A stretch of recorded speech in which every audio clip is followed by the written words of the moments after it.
my name is Hannah. Welcome back to my channel. I have read a few books in the past little while that I am excited to talk about, so I'm going to do a little book wrap up.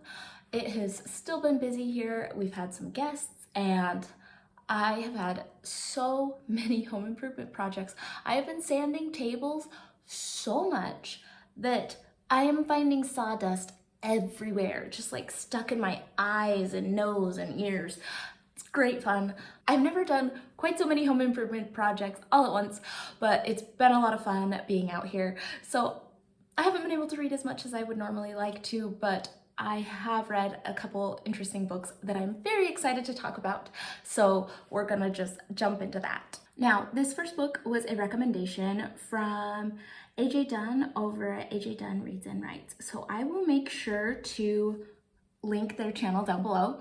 But I read In the Woods by Tana French, and I was so on board with this book. So we have our main character who had a traumatic experience as a child. He was in the woods and two of his friends disappeared and he was found alive, but they never found his friends and they don't know what happened. And years later, down the road, he is working a murder investigation and it ends up being in that same town where he grew up, and maybe there's a connection. I was so on board with the kind of storytelling, piecing this all together. I thought that it was really interesting, really engaging, and it was a long book. Like, I think it was really long, but the book didn't stop being very engaging. So I felt very with it the whole time. I wanted to know what happened next, and I have never wanted to chuck my phone across the room as bad as when I got to the end of this book. I was so angry at this book. This book I was so on board with it and I was so invested, and I despised the ending because I don't want to give away the ending, but I just feel like I didn't get the resolution that I was looking for. And also the main character started making decisions and how he was treating people in his life that just were so frustrating to read, just makes you so angry. And the thing was, all the way up through the end, like all the way up until the last little bit, I kept thinking, wow, it's all coming together, it's all coming together. And then it ended and I'm like, wait, no, you're not done. You have to fix this. You have to tell me what's going on. You have to, nope. I am so angry at this book, but I'm kind of glad I read it. I enjoyed it. Like, I was invested. I really enjoyed my journey with it until the end. And then I have never been just so angry at a book. So I found this very frustrating. And if you've read this book and found the ending to be satisfying in any way, let me know, because I am so unsatisfied with how this book ended up, and I really wish that things had turned out a little differently. And I know that there's more books by this author that take place in the same universe, so maybe it gets addressed in other books, but I don't think I can put in that kind of emotional investment if it doesn't pay off. So I think I'm cutting it off there, and I was so angry, but it was a good book. I'm just mad at it. Now, I picked up the book Less by Andrew Sean Greer, and I don't really know what caused me to pick this up, but it had won, it said winner of the Pulitzer Prize. It seemed like it would be really good, and it wasn't bad. I enjoyed my time reading this. This is a kind of failed novelist. He's about to turn 50 and his lover is getting married to someone else. And so he decides to go off on kind of a world tour to escape the wedding.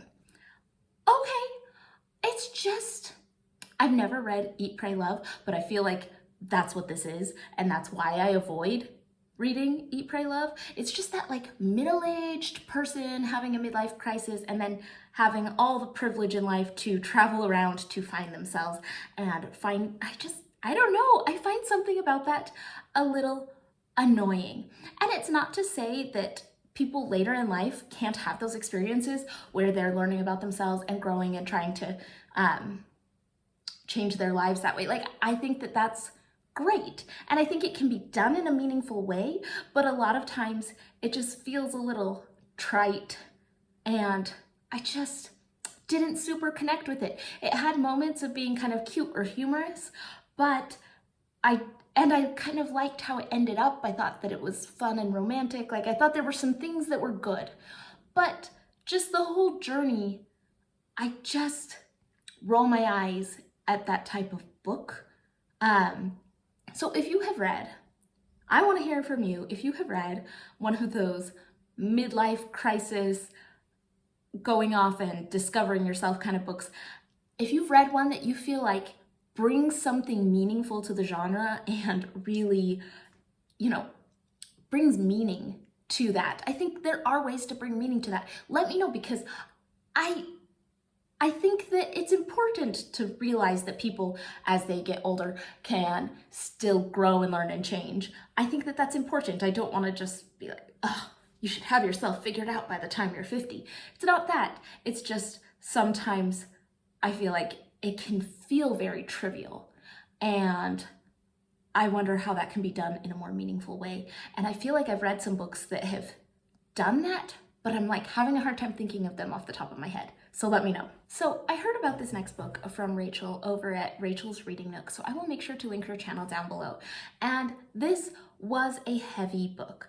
This is a memoir of, it's called The Girl Who Smiled Beads, A Story of War and What Comes After, by Clementine Wamaria and Elizabeth Whale. And this is Clementine's story, surviving as refugees from the genocide in Rwanda.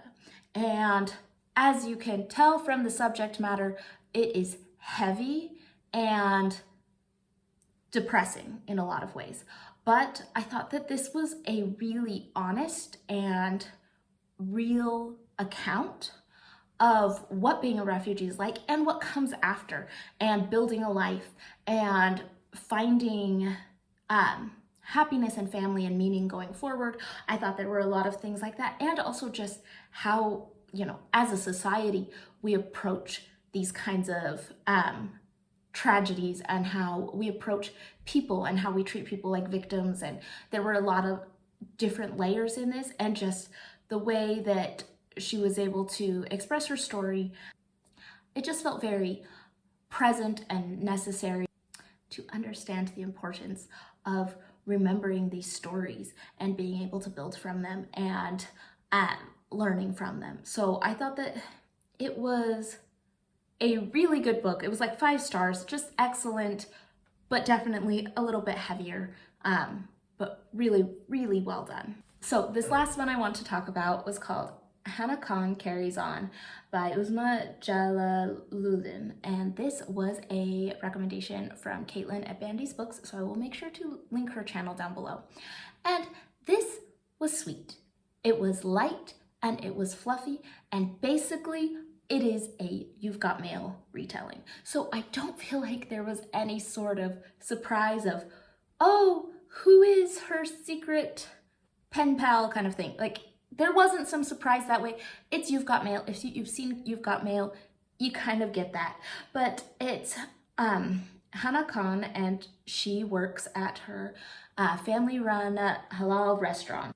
When a man moves into the neighborhood, starting a new halal restaurant, she is doing what she can to help her family business stay afloat, and has this rivalry going on.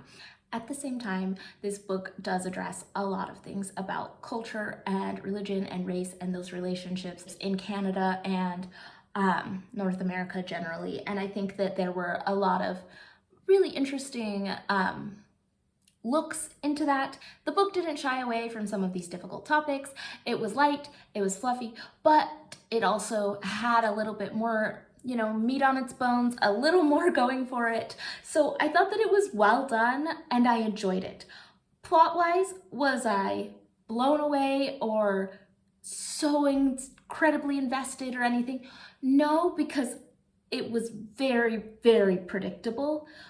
So enjoyable, interesting, but a little bit boring almost because I knew it was gonna happen. And so there wasn't anything in the romance that made me think, oh yes, I must see that they get together in the end.